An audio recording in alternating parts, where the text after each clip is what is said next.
We've got a handful of heat to talk about for the month of July. Let's get straight into it.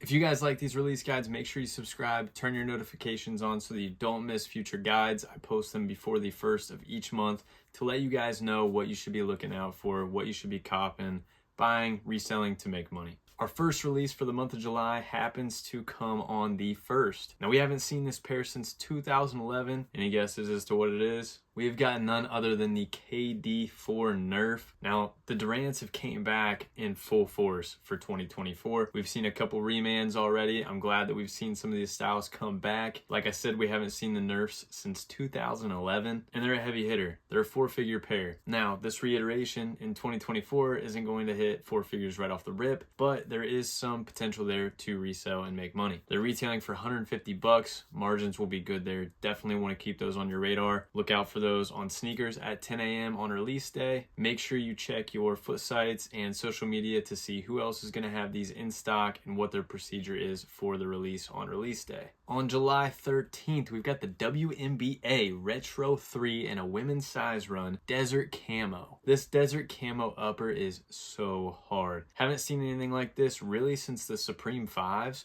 and those went crazy, obviously. Something that I think is cool about this shoe, on the insoles on both sides, you're going to see the WNBA logo. And of course, the Desert Camo makes sense because the WNBA All-Star Game is going to be hosted in Phoenix, Arizona. The WNBA has had a ton of coverage this year after some of these college stars, Angel Reese, Caitlin Clark, coming from college to the WNBA now, making a lot of noise. This is a really cool shoe. It's retailing for 200 bucks. There may be some value there to make some money. Personally, I like the shoe. I think it could do well. Keep them on your radar. On the 15th, we kind of have like an honorable mention here. I'm not saying that this is going to be something that you definitely need to buy to try and resell, but another person that's been making a ton of noise in the sports world is Shohei Ohtani. His first iteration of the New Balance Ohtani 1 is going to be coming out on this date. We've got two pairs of cleats. We've got two pairs of trainers. They're going to retail for 160 bucks. I'm not saying they're going to be limited. I'm not saying they're going to hold a ton of value, but it's definitely something to look after, keep an eye on the market, and see what those are doing closer to release day. July 18th, we've got the Amam in year 3s.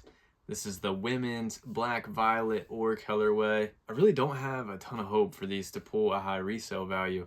They're retailing for 250 bucks. I'm starting to think that we're getting these Amas a little too frequently now. I don't want the market to be like super saturated in Amas. The quality is always great. It comes with a higher price tag, unfortunately, but the boxes are all cool. They're different. The quirks on the shoes, there's some minor details that are changed up on each of the Amas, and the quality's great. So hopefully these do hold value, and hopefully we continue to get more in the future, just maybe not so often. July 27th, we've got the Air Jordan Retro 4 SE Paris. I've seen some of the articles calling these the Olympics, Paris, whatever. You know what they are. They're retailing for $225. They've got speckled accents on them. They've got the cracked suede around the toe box. Of course, the entire upper is suede. They've got a terry cloth liner. Very cool shoe. It actually looks to be super comfortable, even for a pair of 4s. Some people say that 4s are actually really uncomfortable. I disagree. I kind of like 4s. This pair is pretty neutral. It should hold very good value. Make sure you look at sneakers at 10 a.m. on release day, as well as your foot sites, and keep an eye on any boutiques' social media, because when it comes down to it, if they're going to release stuff, they're going to put their info on their socials. July 30th, we've got the Retro 3 Wings. If you're a sneakerhead and you're familiar with the Wings colorways, you know that they always typically do pretty well. This one's different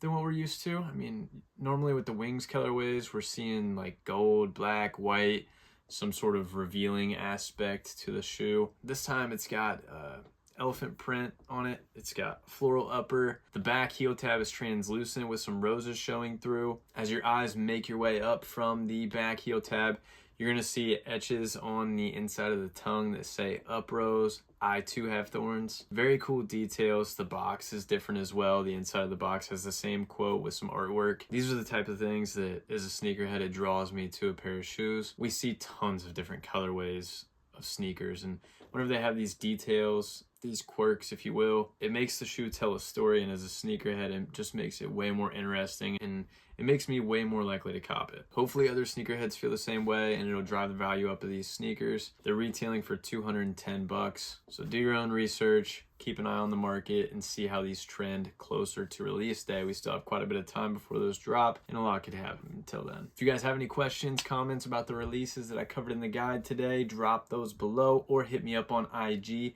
The handle is the same, at AllABSneakers. I appreciate you guys for watching, and do not forget, this is all about sneakers.